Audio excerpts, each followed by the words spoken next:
Cheers, another one. Knives down. Aprons off. The last table is served. The station is broken down. Everything's put away. Your inventory is complete. And now it's time to meet me on the back dock where all the most important meetings are held. We chef. Take a deep breath and enjoy a job well done. At ease, kick off your clogs. Smoke them if you got them. How about a nice cold beverage? Maybe a little bit of ice vine. A little bit of mountain sunshine. What do you think? Pull up a milk crate. Let's get comfortable. And let's get to the good shit. Oh, yes, chef. We're on the dock with Tarren Camm, former chef, founder and head coach of Real Chefs Movements. He helps chefs avoid burnout and reclaim their energy to live a happy, fulfilling life. And on the dock, he gets real about the frustration, dismay, and fear he faced as he turned away from what he knew without knowing if anyone else would resonate with what he was being called forward for. Not like any of us can relate to where he was at. And even less of us know what it might be like to follow that dream. But shit, I'll let him speak for himself. And you can hear what got him through those tough times.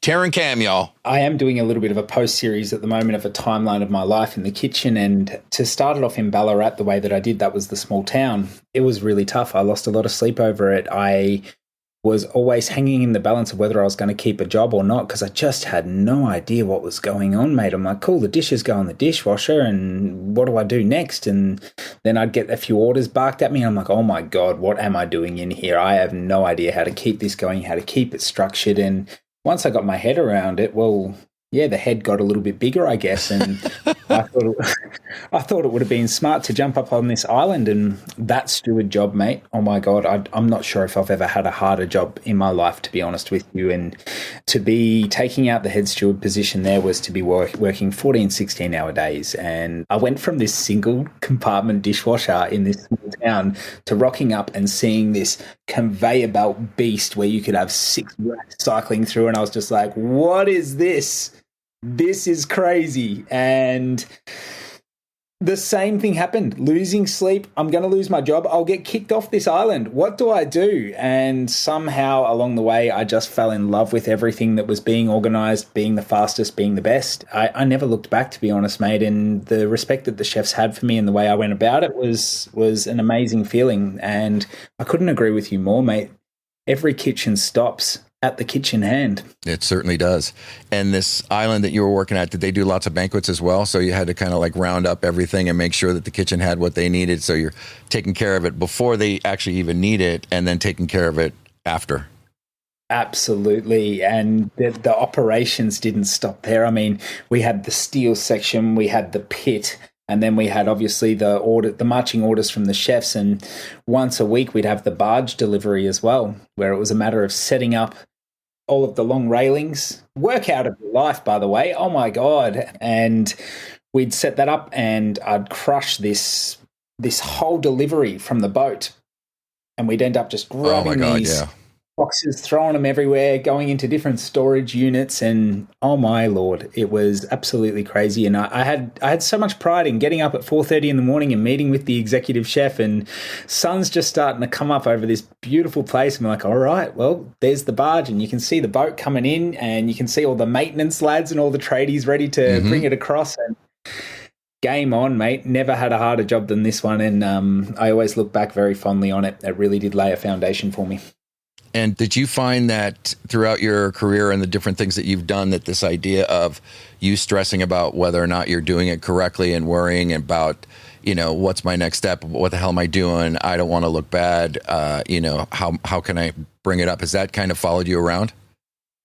Yeah, it did for a very, very long time. I even had a bit of imposter syndrome, to be honest with you, right up until when I qualified as a chef, in the sense, and I'm kind of grateful for it now I look back. But I wasn't one of those people that woke up one day and said, I'm going to be a chef. I was never one of those. And I think that there's a real split down the middle of those that wake up with the passion or those that get woken up via the passion, if you will. And for myself, yes, that work ethic separated me and was able to get me to where I was as a professional chef. But there was always that underlying, am I doing the right thing? And there was always that underlying, oh my God, I'm uncomfortable. How do I get comfortable? Right. What was your family life like? Oh, Absolutely brilliant. Yeah. Couldn't have asked for more. Brothers, Could not have sisters? asked for more. Yeah, I've got 3 brothers. Amazing people. My parents, I could bang on. We could do a whole hour podcast on my thoughts about my parents, to be honest. I am forever grateful for them. For myself, with the university course, I was supposed to be doing human movement and sports science. They supported me all the way through to not performing there, to getting around the country, washing pots and pans, to getting loose, to losing myself, to becoming a chef, to all the way through till now. I just cannot be more grateful for them, the work ethic and the morals that they've raised me with. Just couldn't be more grateful, mate. Fantastic upbringing. And at what point in your career did you decide that maybe you wanted to do something else? Yeah, good question. So, to be honest with you, I got caught in the spider web big time. As soon as I donned the chef whites, and it was never a fairy tale, I was put on a fryer section in a pub that was also part larder, part appetizers, part everything. It was the section where everything else goes.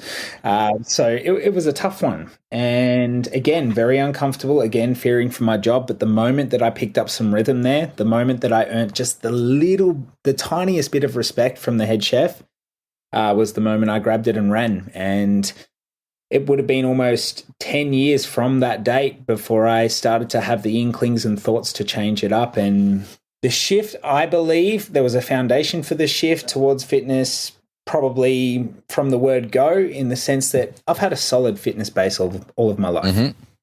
I played football seriously. I hit the gym hard. I learnt the hard way about health and how to look after yourself from a very, very young age.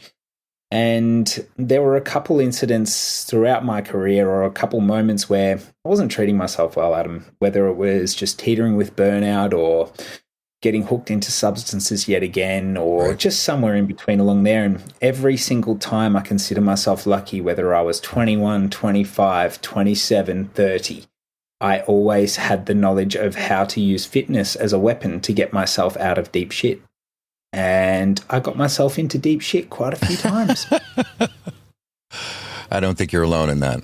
Oh, to be honest with you, mate, I'm just forever grateful to have fitness in my back pocket. But on the final occasion, well, it was a combination of coming out of substances and dealing with 2 years of chronic pain, and using fitness to get myself out of that trouble. Really gave me a revelation where I was like, I think I can help people do this. I think I can actually help people get out of pain. I can help people get strong. I think I can help people live a healthier life. And I think I need to rekindle with that guy that was 18 years old and got into his first preference university course, and maybe he's got the bloody head on his shoulders to do it this time. And instead of doing a uni course, I got my personal training certificate, and that was uncomfortable, diving deep into a gym and going, okay, I've gone from doing this for a living and having a paycheck and being pretty comfortable to my first paycheck in the fitness industry, if I'm going to convert it to US dollars, was about $380 for the week. Yeah. That was a scary moment. Sink or swim. Do you want to talk about the type of chronic pain that you were in? Absolutely. So what happened to me was I was using my body like shit, essentially. We all know the score. Punching over the benches, lazing around, knocking off work, drinking a whole lot of piss, smoking pot, chain smoking cigarettes, any option that I had to get outside.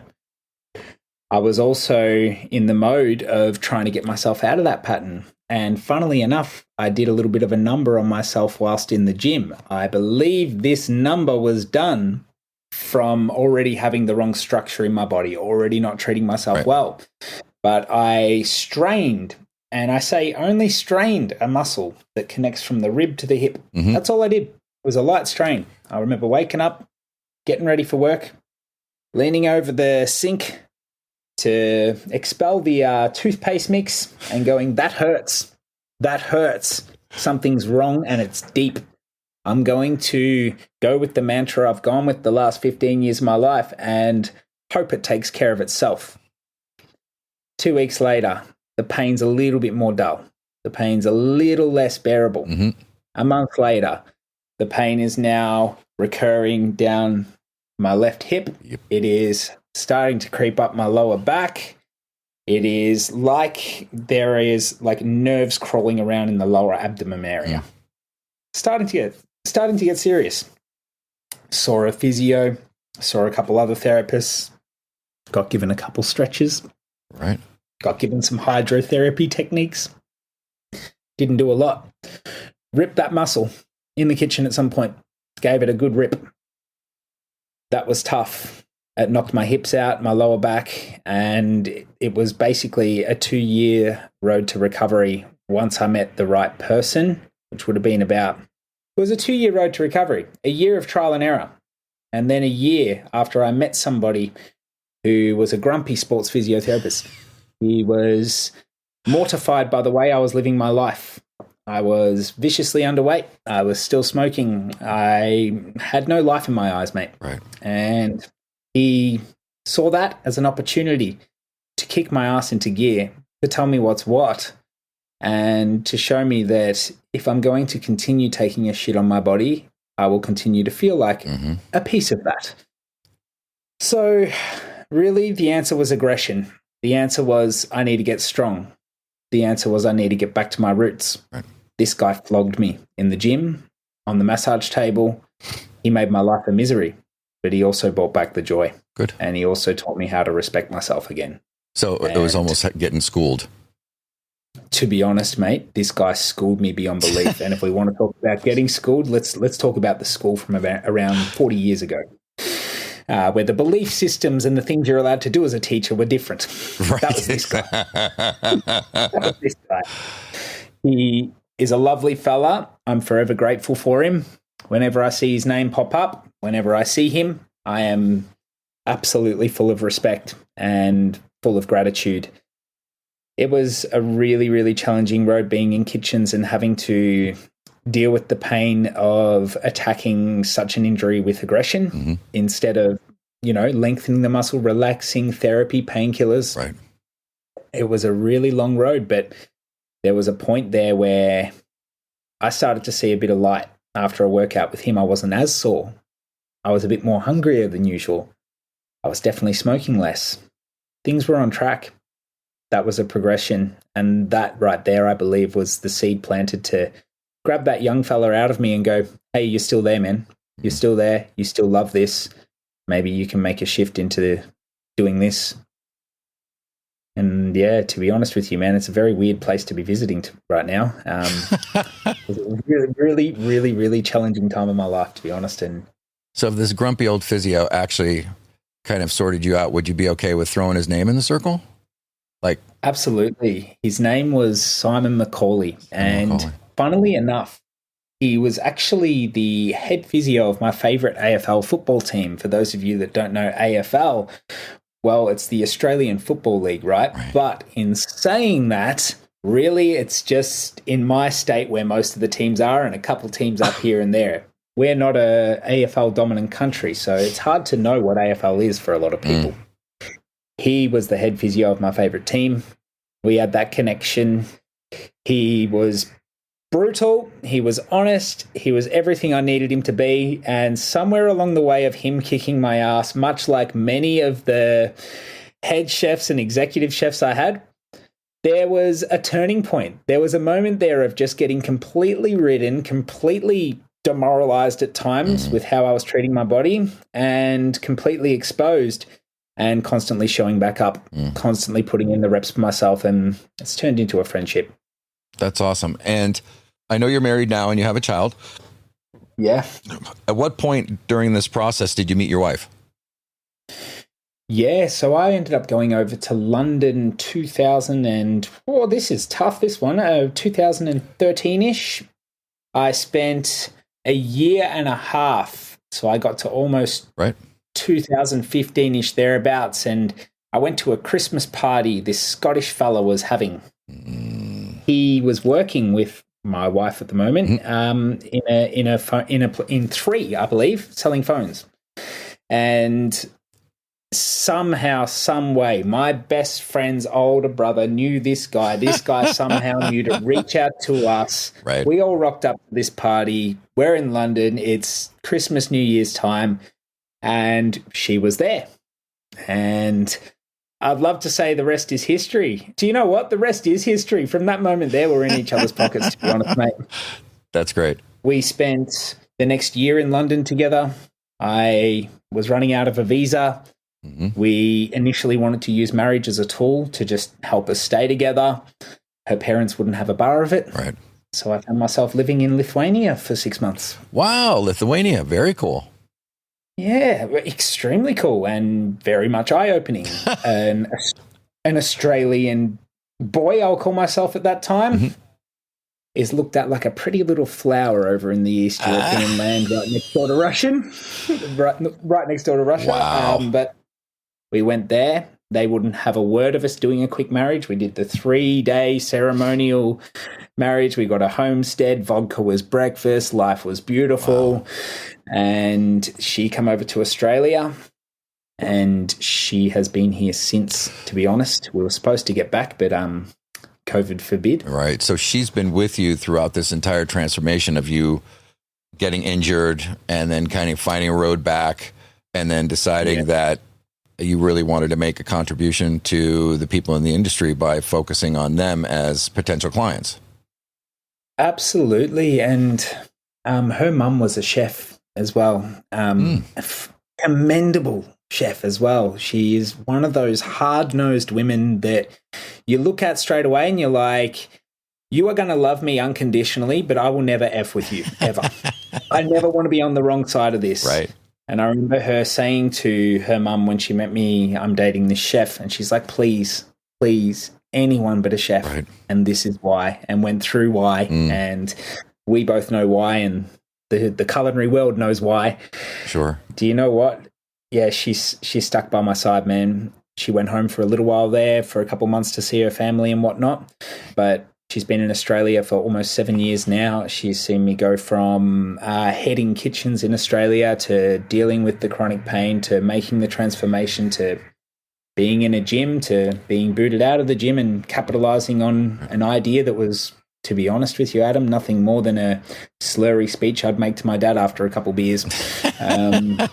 That's how things start, though. That's how things start. Exactly. And that idea stemmed from a good place. It came from heart space. And to be honest with you, I was happy in the gyms. I was like a fish to water, to be honest. Mm-hmm. It didn't take long to build a great client base and whatnot. But COVID gave me a kick in the ass. In what way?